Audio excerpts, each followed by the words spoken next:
मनुष्य है ना हम, भय तो लगेगा ही। भय धन हानि का हो या मान हानि का, आप भय को बुरा समझते हैं ना। भय हानिकारक हो सकता है, परंतु लाभदायक भी।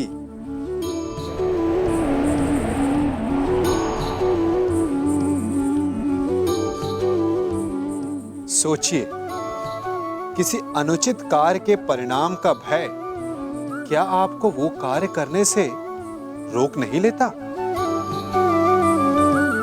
रोकता है, परंतु अनुचित कार्य हो जाने के पश्चात उसे संसार के समक्ष ना लाने देने का भय हमें एक के पश्चात दूसरी भूल करने पर विवश करता है। प्रयास करके हम अपना सम्मान बचा अवश्य लेते हैं, परंतु भविष्य में इसके परिणाम भयंकर सिद्ध हो सकते हैं। इसीलिए कोई भी कार्य करने से पूर्व उसके परिणाम को जानना जितना आवश्यक होता है, उतना ही आवश्यक होता है कोई भूल हो जाने के पश्चात उसे तुरंत स्वीकार कर लेना।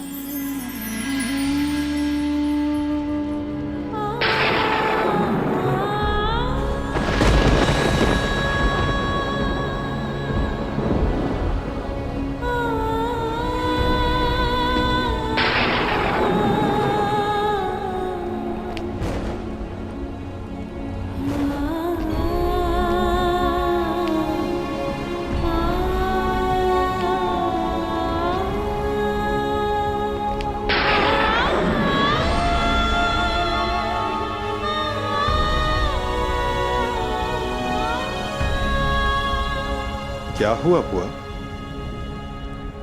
आप उदास हैं? उदास नहीं, चिंतित हूं।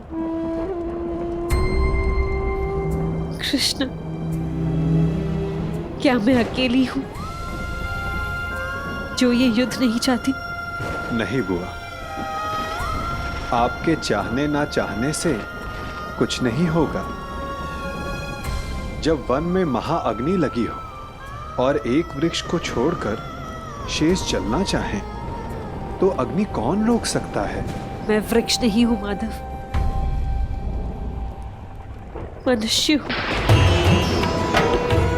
एक माता हूं। इसलिए मैं नहीं चाहती कि ये युद्ध हो। अपने पुत्र के लिए चिंतित हो बुआ? प्रतीत होता है कि आपके मन पर कोई बोझ है। उतार दीजिए बुआ।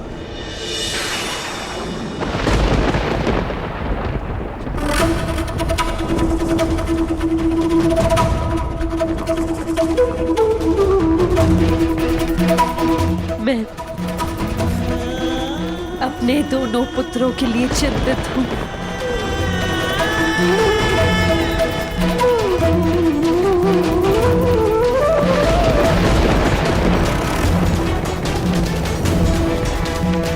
दोनों पुत्र? परंतु युद्ध तो केवल अर्जुन कर रहा है ना? अर्जुन के जीवन के साथ साथ मैं कर्ण के जीवन के लिए भी चिंतित हूं। कर्ण मेरा पुत्र है।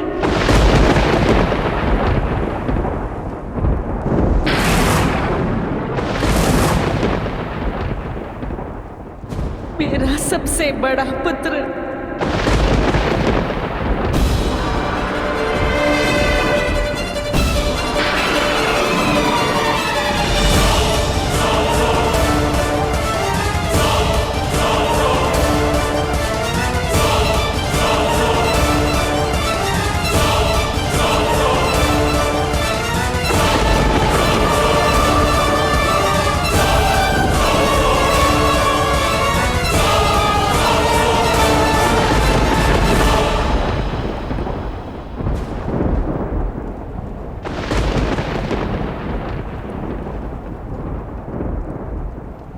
पुत्र।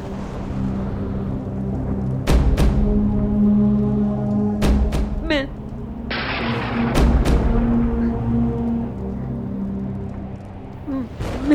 अभी उचित समय नहीं है बुआ।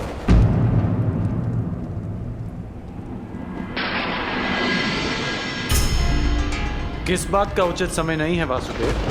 भावुक होने का, अपने मन और कर्म से नियंत्रण खोने का। चूंकि भाव या कर्म या वचन उचित स्थान और उचित समय पर ही शोभा देते हैं। कदाचित इसीलिए प्रकृति ने मस्तिष्क का स्थान हृदय से ऊंचा रखा है,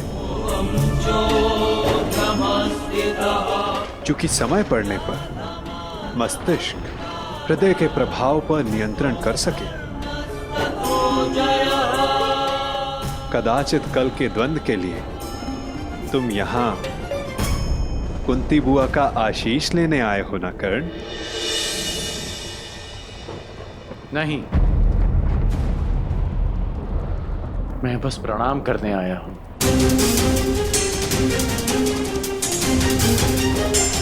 प्रणाम करोगे, आशीष नहीं लोगे? क्यों? क्योंकि विजयी होने का आशीष मांगकर मैं माता कुंती को धर्म संकट में नहीं डाल सकता। उस आशीर्वाद पर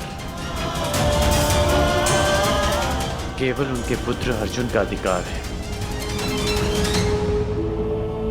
तुम भी तो इन्हें माता कहकर पुकारते हो ना मित्र, तो इस नाते तुम भी इनके पुत्र हुए।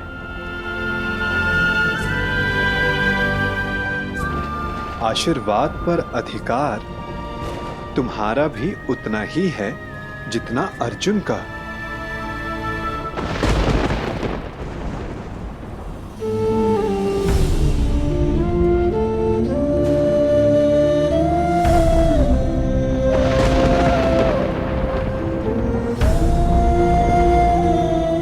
मैं यहां केवल कर्तव्य पालन के लिए आया हूं,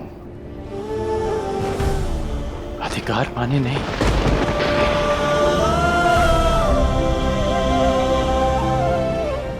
जैसा मैंने अभी कहा कि विजयी होने के आशीष पर केवल अर्जुन का अधिकार है, मेरा नहीं।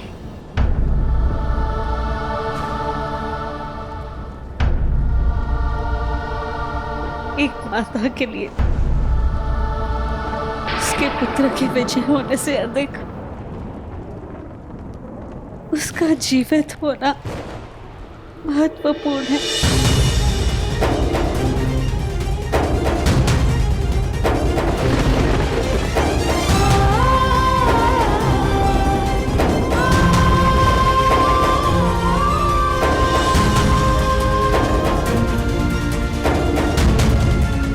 आयुष्मान भव पुत्र।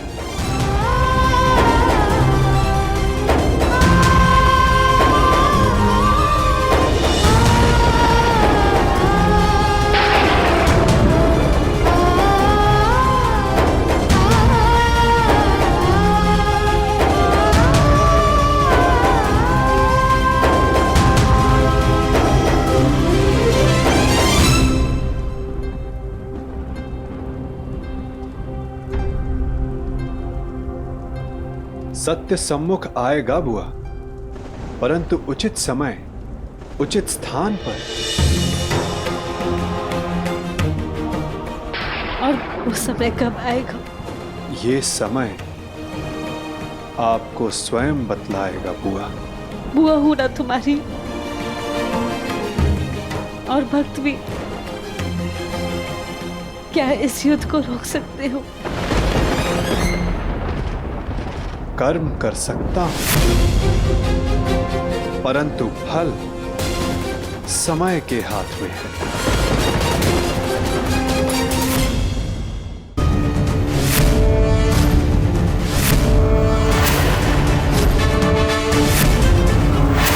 न्यायानाम् अधिकाराणां प्राप्त्यर्थं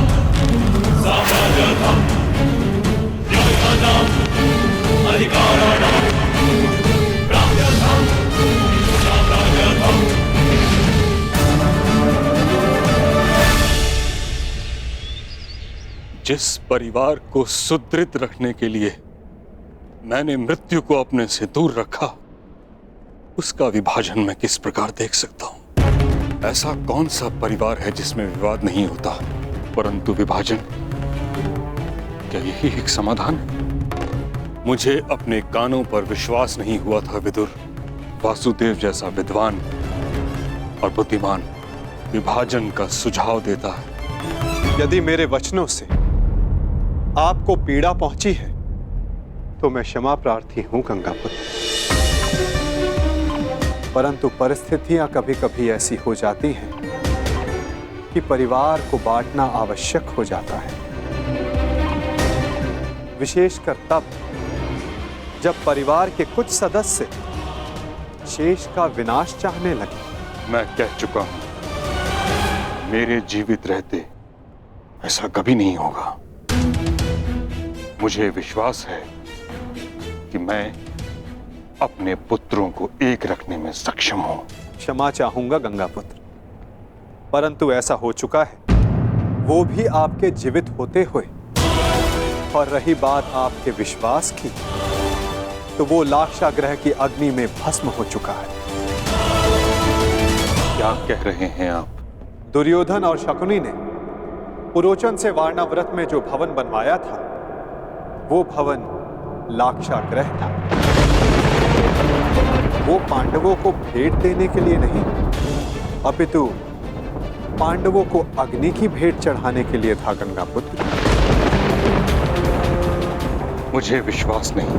तो आप महात्मा विदुर से पूछिए, यदि वो समय रहते पांडवों को सावधान नहीं करते तो आज आपके पांचों पौत्र जीवित नहीं होते।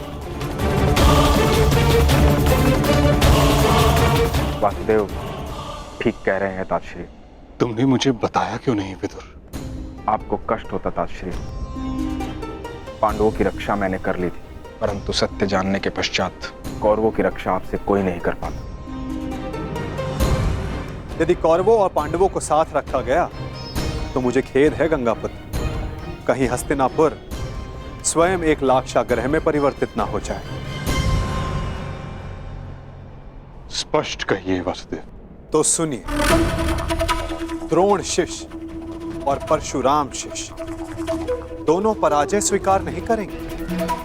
ना ही दोनों में युद्ध कौशल की कमी है, ना ही अस्त्रों का अभाव। तो निश्चित रूप से युद्ध भयंकर हो, एक को विजय मिलेगी, एक को वीरगति। इस प्रश्न का उत्तर अवश्य मिल जाएगा कि हस्तिनापुर का अगला सम्राट कौन होगा, परंतु पांडवों और कौरवों के मध्य बैर समाप्त नहीं होगा गंगापुत्र। उनके ईर्ष्या और प्रतिशोध की अग्नि समाप्त नहीं होगी। कई लाक्षागृह सजेंगे और निश्चित रूप से हस्तिनापुर के प्रारब्ध में केवल युद्ध रह जाएगा, केवल रक्त रह जाएगा, केवल प्रतिशोध रह जाएगा गंगापुत्र।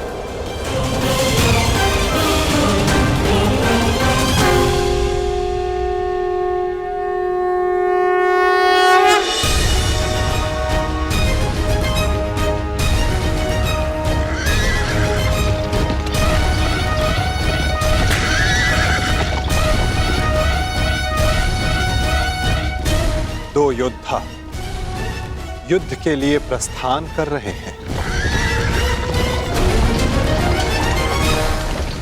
और संभवतः उनमें से एक ही लौट पाए। निर्णय आपका है गंगापुत्र।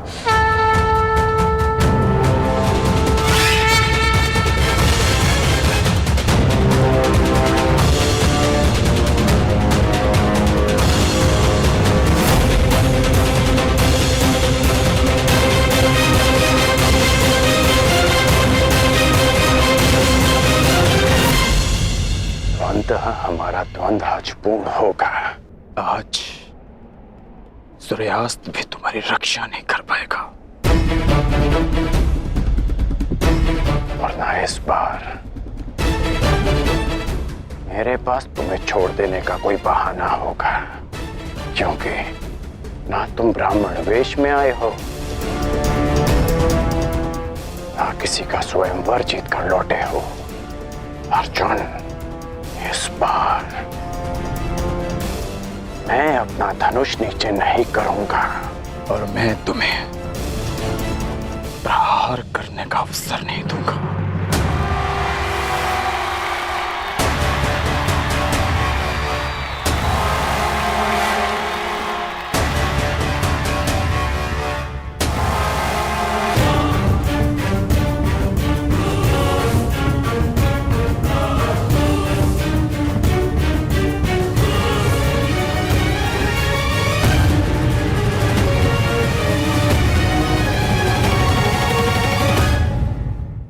कर्ण और अर्जुन द्वंद्व के लिए प्रस्तुत है महाराज।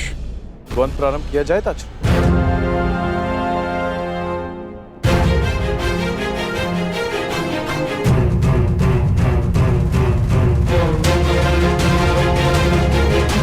और कोई विकल्प भी तो नहीं। द्वंद्व प्रारंभ हो।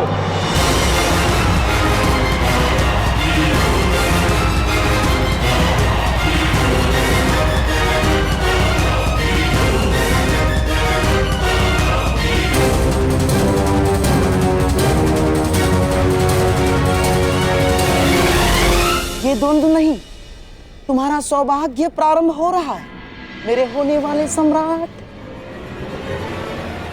हाँ मामाश्री।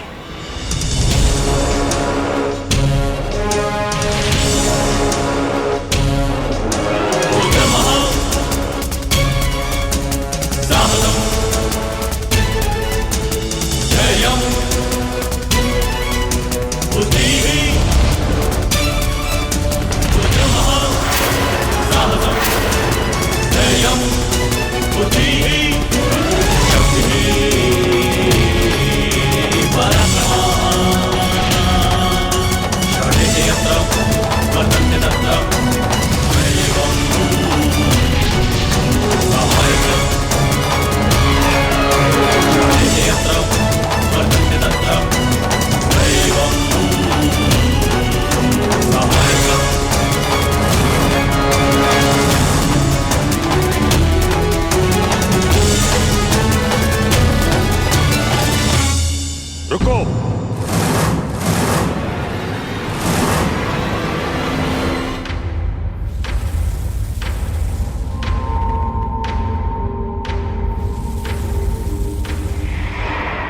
क्या हुआ ताज? महाराज, हस्तिनापुर की सुरक्षा मेरी प्रतिज्ञा है, मेरा धर्म है, मेरे जीवन का उद्देश्य है। मुझे लगा था कि इस द्वंद्व से हस्तिनापुर का रक्त बहने से बच जाएगा,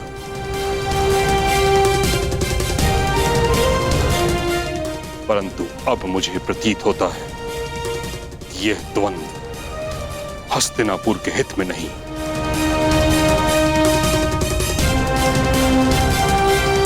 इस कारणवश मैं इस द्वंद्व को समाप्त करने की घोषणा करता हूं।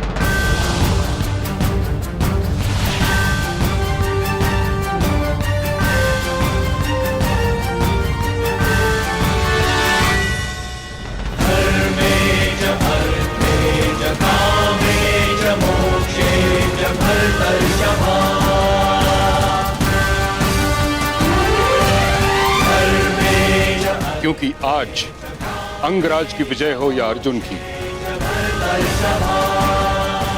युधिष्ठिर सम्राट पद पर बैठे या दुर्योधन, इन भाइयों के मध्य का बैर और इनकी होड़ समाप्त नहीं होगी।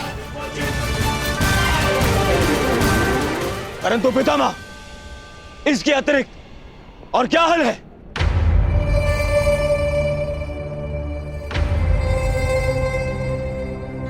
विभाजन, विभाजन, विभाजन। धर्मस्य